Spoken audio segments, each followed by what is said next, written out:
जय श्री कृष्ण। एक समय की बात है कि देवर्षि नारद एक बार भ्रमण करते हुए वृंदावन पहुंचे। उन्होंने देखा कि एक युवती अपने 2 पुत्रों को साथ लेकर विलाप कर रही है। नारद जी ने उससे विलाप का कारण पूछा तो उसने बताया कि वह भक्ति है और उसके साथ 2 पुत्र हैं, ज्ञान और वैराग्य। कलियुग में इनकी कोई कीमत नहीं रही। इनमें जागृति और उत्साह समाप्त हो गया है।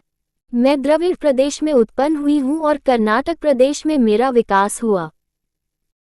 यहाँ भक्ति युवती भक्ति भावना या विचारधारा का प्रतीक है। महाराष्ट्र प्रदेश में मेरा कुछ सम्मान हुआ, किंतु गुजरात में आते आते बूढ़ी हो गई। जब से वृंदावन में आई हूँ तब से मेरा रूप यौवन वापस आ गया है। मैं अपने पुत्रों की दशा पर चिंतित हूँ। ये सुनकर नारद जी ने कहा कि इसका कारण यह है कि वृंदावन में भक्ति की तो प्रबलता है पर ज्ञान और वैराग्य की उपेक्षा हुई है। अतः ये मृतप्राय हो रहे हैं, क्योंकि परीक्षित ने कलियुग को अभयदान दिया है, इसीलिए ज्ञान और वैराग्य का सम्मान समाप्त हो गया है। तब नारद जी ने ज्ञान और वैराग्य को सक्रिय करने के लिए अनेक उपाय किए। पहले तो उन्होंने उन दोनों के कान में कहा, ज्ञान जागो वैराग्य जागो, किंतु इस पर भी उन दोनों में कोई सक्रियता नहीं आई।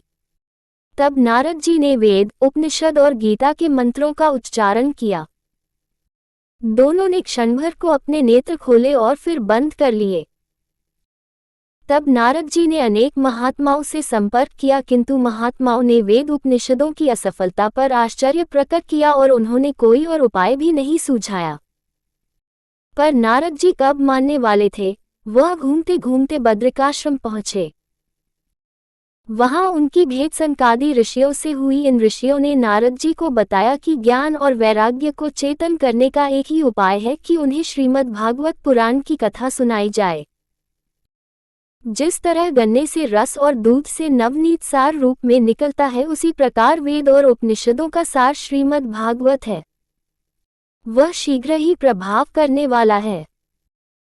नारद जी ने सनकादि ऋषियों की सलाह पर हरिद्वार के समीप गंगा के किनारे आनंद नामक रमणीय स्थल पर 12 स्कंद और 18,000 श्लोकों वाले श्रीमद् भागवत की कथा सुनाने का आयोजन किया।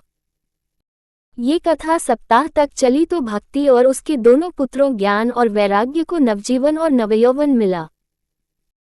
व्यास जी द्वारा रचित संकलित पुराण ऋषियों द्वारा सुनाई गई कथा के संकलन है। अतः व्यास जी बोले कि ऋषियों द्वारा सुनाई गई श्रीमद् भागवत पुराण की कथा वेद उपनिषद का सार रूप है।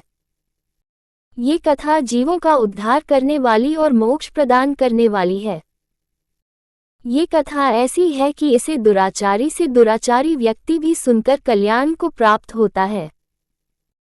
इसका प्रभाव इतना महान है कि प्रेत योनि में पड़ा व्यक्ति भी वैकुंठ प्राप्त होता है।